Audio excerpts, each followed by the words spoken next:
আচ্ছা বাবা, তোমার বেতন কত? দেখেছো তোমার ছেলেটা কত বড় হয়ে গেছে, তোমার কাছেই জানতে যাচ্ছে তোমার মাসিক বেতন কত। দেখতেছি তো আমাদের বাবুটা তো বড় হচ্ছে। বলো বলো তোমার বেতনটা কত বলো, তোমার ছেলে তো বড় হয়ে গণিতবিদ হবে। হ্যাঁ তাই তো দেখতেছি। কেন, কি হয়েছে বাবা? তুমি জেনে কি করবে? না বাবা, আমি তো এমনি জিজ্ঞাসা করেছিলাম। বাবা আমার মাসের বেতন 30,000 টাকা। ও আচ্ছা। আচ্ছা বাবা, তুমি কত বছর ধরে চাকরি করো? বাবা আমি তো 10 বছর ধরে চাকরি করতেছি। কেন, কি হয়েছে? আমি তো এমনি জিজ্ঞাসা করেছিলাম। 12, 20। বাবা তুমি তাই 10 বছরে পুরো 36 লাখ টাকা ইনকাম করে ফেলাইছো।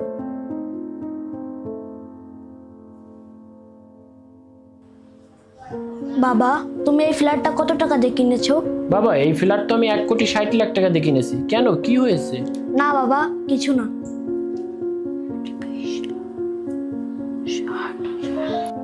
বাবা আমাদের এই গাড়িটা কত টাকা দিয়ে কিনেছো? আমাদের গাড়িটা তো বাবা 65 লাখ টাকা দিয়ে কিনেছি। 65 লাখ? 1,60,00,000, 65 লাখ, 2,25 লাখ। আচ্ছা বাবা, আমাদের গ্রামে যে জমিটা কিনেছো সেটা কত টাকা? বাবা ওইটা তো আমি 10 লক্ষ টাকা দিয়ে কিনেছিলাম তোমার আম্মুর নামে।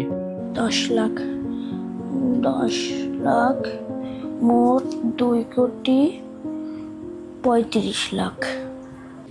আচ্ছা মা, আমাদের প্রতি মাসে সংসার খরচ কত টাকা? কেন, তুই জেনে কি করবি? বলো না মা। 60,000 টাকা। 60,000 টাকা, তাহলে 72 লাখ টাকা বছরে। তাহলে 120 মাস 10 বছরে 72 লাখ টাকা। তাহলে যোগ 2,35 লাখ টাকা। আমাদের উত্তরে একটা বাড়ি রয়েছে না, সেটার কথা বলো। বাবু তুমি তোমার বাবার কাছে জিজ্ঞাসা করো আমাদের উত্তরার বাড়িটির দাম কত। বাবা আমাদের উত্তরে বাড়িটা কত টাকা? বাবা উত্তরার বাড়িটা কিনতে তো আমাদের প্রায় 2.5 কোটি টাকা লেগেছিল। 2.5 কোটি টাকা? হ্যাঁ বাবা 2.5 কোটি টাকা। 2,50 লাখ যোগ 3,60 লাখ যোগ মোট মাঠ 5,57 লাখ। বাবা। হ্যাঁ বাবা বলো। বাবা তুমি নাকি 10 বছরে 36 লাখ টাকা ইনকাম করেছো, তাহলে এত টাকা কোথা থেকে আসলো? বাবা তাহলে কি তুমি দুর্নীতিবাজ, তুমি ঘুষখোর? ছি বাবা ছি, তোমাকে এখন আমার বাবা বলতে লজ্জা করছে। ছি, তুমি একজন ভালো বাবা না, তুমি একজন খারাপ বাবা। তুমি আজকের থেকে আমার সাথে আর কথা বলবো না।